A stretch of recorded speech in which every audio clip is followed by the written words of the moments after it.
నమస్తే, welcome to Ankusam news.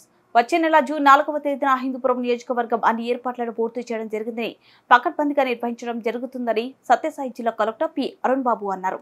అన్ని రాజకీయ పార్టీలు ప్రశాంతంగా ఓట్ల లెక్కింపు జరిగేందుకు సహకారం అందించాలని సత్యసాయి జిల్లా కలెక్టర్ పి అరుణ్ బాబు అన్ని రాజకీయ పార్టీలను అభ్యర్థులను కోరారు.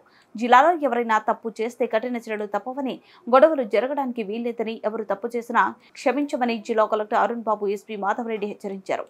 ప్రశాంతంగా ఓట్లు లెక్కింపు సందర్భంగా శాంతి భద్రతలు పరిరక్షించేందుకు ఎటువంటి గొడవలు జరగకుండా ఉండేందుకు ప్రత్యేకంగా పోలీసులను నియమించడం జరిగిందని జిల్లా కలెక్టర్ పి అరుణ్ బాబు ఎస్పీ మాధవరెడ్డి తెలిపారు.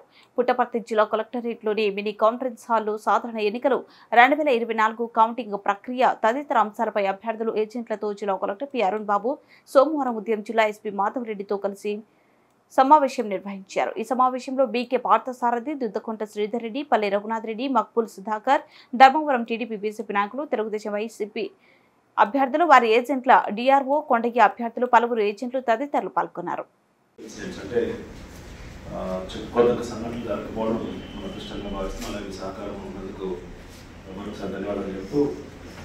ముఖ్యమైన కార్యక్రమం కంప్లీట్ చేసేసాం. 90% ఎలక్షన్ కంప్లీట్ చేశాము. 10% ఈ 10% కూడా చాలా ముఖ్యమైనది. సో దీనికి సంబంధించి పోల్ డే రోజు పోల్ తర్వాత జరిగిన కొన్ని సంఘటనల ఆధారంగా ఎలక్షన్ కమిషన్ అలాగే పోలీస్ డిపార్ట్మెంట్ చాలా సీరియస్గా దాని మీద ఉన్నారు. సో పోల్ డే అయిపోయినాక కానీ, పోల్ రోజు కానీ, తర్వాత కానీ మన జిల్లాలో కాదు కానీ కొన్ని జిల్లాల్లో జరిగిన సంఘటనల మీద మొత్తం జిల్లా యంత్రాంగం కానీ, రాష్ట్ర స్థాయిలో ఉన్నటువంటి ఆఫీసర్స్ కానీ చాలా సీరియస్గా ఉన్నారు. కమిషన్ అయితే చాలా పర్టికులర్గా ఉంది. ఇప్పటికే ముఖ్యమైనటువంటి కొంతమంది అభ్యర్థులకి ఇంకా కొంత అవసరం ఉంటుంటే వాళ్ళకి సెక్యూరిటీ కూడా ప్రొవైడ్ చేయడానికి ఎస్పీ గారు ఏర్పాటు చేస్తూ ఉన్నారు. దీన్ని బట్టి ఏమి ఎక్స్పెక్ట్ చేస్తున్నారంటే పోల్ అయిపోయిన తర్వాత జరిగిన సంఘటనలు బట్టి కౌంటింగ్ రోజు లేదా కౌంటింగ్ జరిగిన తర్వాత, కౌంటింగ్ అయిపోయిన తర్వాత ఆ నెక్స్ట్ డే కూడా అక్కడక్కడ కొన్ని సంఘటనలు జరగవచ్చునేది మేము ముందుగానే అనుకొని ఆ సంఘటనలు జరిగే ప్రాంతాలని పోలీసు ప్రత్యేకంగా వర్కౌట్ చేసి ఐడెంటిఫై చేస్తున్నారు. దాంట్లో ప్రత్యేకమైనటువంటి చర్యలు ఏం తీసుకుంటారనేది, అట్లాగే లా అండ్ ఆర్డర్కి సంబంధించి ఈరోజు 3 జిల్లాల తరపులోనే ఉంది. దానికి సంబంధించి ఏ చర్యలు తీసుకుంటారు ఎస్పీ గారు డీటెయిల్గా ఎక్స్ప్లెయిన్ చేస్తారు. దీనివల్ల కాన్స్టిట్యున్సీకి 7 సెగ్మెంట్స్ ఉన్నాయి. ఇంక్లూడింగ్ ప్రాంతాలు జిల్లాలో వేరే అయినప్పటికీ పార్లమెంట్ కౌంటింగ్ వాళ్ళు చేసిన ఎవ్రీ రౌండ్ రిపోర్ట్స్ మనకు వస్తాయి. అసెంబ్లీ వాళ్ళు చేసేసుకొని వాళ్ళు వెళ్తుంటారు. బట్ పార్లమెంట్లో మనకి రాష్ట్రాలు ఉంది కాబట్టి పార్లమెంట్ మన దగ్గర చూసుకుంటే 4 నియోజకవర్గాలు మనకి సరాయి, హిందూపూర్, పెనుకొండ, అది 4 మాత్రం ఇన్స్టిట్యూట్ ఆఫ్ టెక్నాలజీ మరియు హిందూపూర్ నుంచి ఇక్కడ జరుగుతున్నాయి.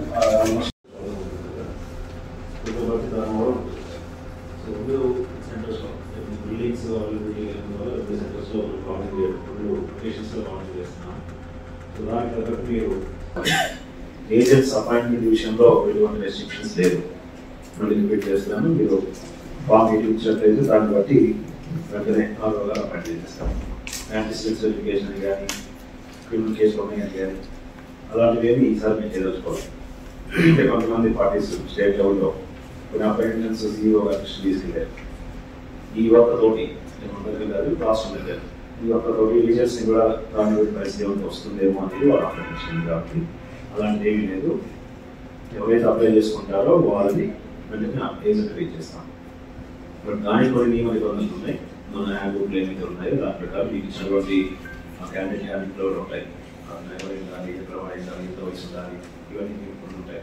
దాని ప్రకారం చేస్తామని చెప్పి వెంటనే అయిపోతుంది. ఇటువంటి పరిస్థితులు యాంటిసిడెంట్స్ వెరిఫికేషన్ జరగదు. మీరు ఎవరైతే అపాయింట్ చేసుకుంటారో వాళ్ళని మాట్లాడేస్తాం. మరి కౌంటింగ్ రోజు సో దానికి మీ ఫాలోవర్స్ మీ తరఫున అందరికీ కూడా చెప్పాలని కోరుకుంటున్నాం. ఈ జిల్లా ప్రశాంతతకు మార్పుగా హింస సంఘటనలకు కారకులు కాకూడదు. ఎందుకంటే ఎలక్షన్ కమిషన్ ప్రతి ఒక్కటి కూడా సీరియస్గా రివ్యూ చేస్తున్నాయి. మేము కూడా దాన్ని సీరియస్గా తీసుకుంటాం. అరెస్టులు, రిమాండ్లు కూడా చేసామని కూడా ఇప్పుడు ముఖ్యంగా మీరు అందరికీ కూడా చెప్పి ఎవరు కూడా ఎటువంటి హింస ఘటనలో ఇన్వాల్వ్ కాకుండా చూడాలని కోరుకుంటాం. నెంబర్ 2 ఇందాక కరెక్ట్గా చెప్పినట్టు ఆ రోజు ఎవరికి కూడా ర్యాలీస్ చేయండి. కొన్ని చోట్ల ఈ డీజేస్ ఎంగేజ్ చేసుకోవడము బెంగళూరు నుంచి ఇవన్నీ కూడా కొంతమంది చేస్తున్నారు. అవన్నీ బుక్ చేసుకుని అడ్వాన్స్లు ఇచ్చి మళ్ళీ ఊరికే ఇబ్బందులు పడే తప్ప వేరే ఏముండదు. సో ముందే చెప్పండి, అటువంటి ఏమైనా ఉంటే క్యాన్సిల్ చేసుకోండి. దానికి ఎప్పుడైతే టైం ఉన్నదో